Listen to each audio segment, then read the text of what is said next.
झंग के लोगों को मैं ये बात कहूँगा कि I love you. Sikh community का तारीखी विरसा समझा जाने वाला गुरुद्वारा नानकसर, जिसकी तामीर जो है वो शुरू कर दी गई है। आप लोगों ने जो मोहब्बत दिखाई है, जो भाईचारे और आमानगी के लिए, ये आप लोगों का इंसानी फरीज़ा तो था ही था, आप लोगों का मजहबी फरीज़ा भी था। आप लोगों ने हमें इक्वल राइट्स दिए। जो मिसाके मदीना की हम मिसालें सुनते थे, वो हमने झंग की धरती पे देख भी लिया है कि वाकई मुसलमान जो हमारे भाई हैं वेरी कोऑपरेटिव हैं। वो जैसे अपनी सकाफ़त को, अपने मज़हब को तरजीह देते हैं, इतना दूसरे को इज़्ज़त भी देते हैं। उन्होंने हमें इज़्ज़त दी, तो ये इज़्ज़त इंशाल्लाह ताहयात याद रखी जाएगी। तामीर व मरम्मत का काम शुरू किया गया है, किसको क्रेडिट देंगे दोबारा? और झंग की सकाफत बहाल होने जा रही है। मेरे साथ मौजूद हैं सरदार जसपाल सिंह, इनसे बात करेंगे। अस्सलाम वालेकुम भाईजान। जी वालेकुम सलाम। सबसे पहले तो सरदार साहब ये बताइएगा कि ये जो गुरुद्वारा है इसकी तारीख क्या है?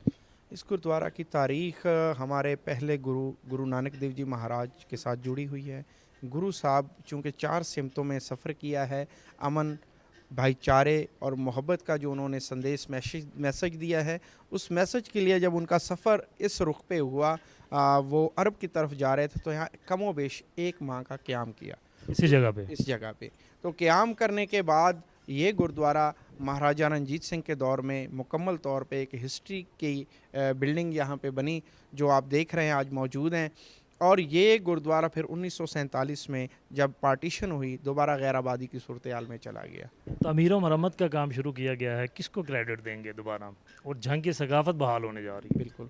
देखो, इसकी जो तामीर व मुरम्मत में क्रेडिट की बात है ना, वो झंग के हर बच्चे को जाता है, यहाँ की सिविल सोसाइटी को जाता है, और यहाँ के जो स्टेक होल्डर्स हैं, अंजुमन ताजरान हैं, वो chamber of small trader and industry है, रोटरी क्लब झंग सेंट्रल हैं, मेरे भाई ये अलखिदमत फाउंडेशन से हैं, और बहुत सारे जिनका शायद मैं नाम ना ले सकूं। स्पेशली तौर पे हमारे जो मीडिया है, इन्होंने बहुत आवाज़ उठाई है। इनके सिर में ये सहरा बांधता हूँ। झंग की धरती की जो ये इतनी बड़ी आवाज़ है, इन्होंने उठाई है। दूसरे जहाँ से ये मामला क्लिक हुआ है, आवाज़ जब उठाई तो वो आवाज़ सुनी गई।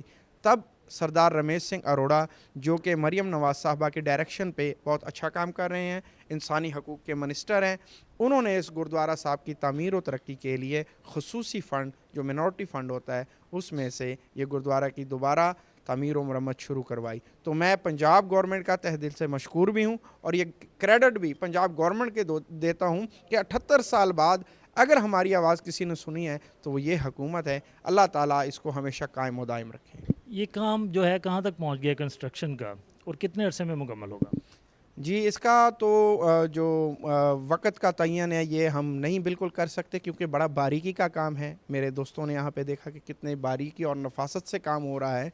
मैं एक एग्ज़ाम्पल देता हूँ कि ये कि लोग कहते हैं कि इतने बारीकी से काम करते हैं कि किसी एक ईंट पे अगर हम रुक जाएँ, सेटिस्फेक्शन ना हो, वो क्लियर ना हो, तो वो पूरा दिन भी ले लेती है। तो हम इसको तयन नहीं कर सकते कि ये 6 माह में होगा, साल में होगा, लेकिन साल 2 साल के अंदर जब भी होगा, बहुत शानदार और नफीस तरीके से होगा। जो झंग के लोग हैं, स्पेशली इस वक्त आपको देख रहे हैं, सामीन सुन रहे हैं, उन्हें क्या पैगाम दें?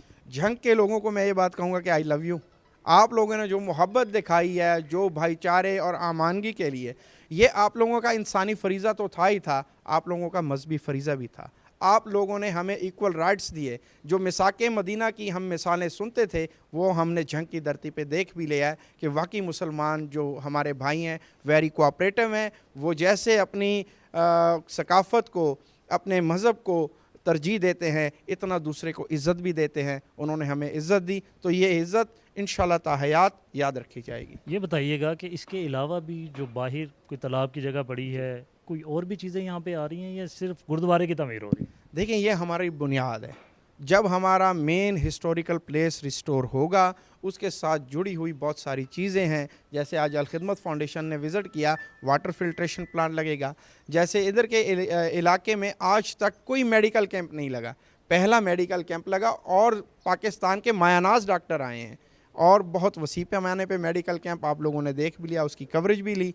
तो ऐसे बहुत सारी चीज़ें हैं। ये एरिया अल्लाह के फजल से इतना प्रमोट और आगे निकल जाएगा कि ये लोग दुआएं करेंगे कि हमने जिस हेरिटेज को इग्नोर किया था, हमें इसकी अहमियत नहीं पता थी।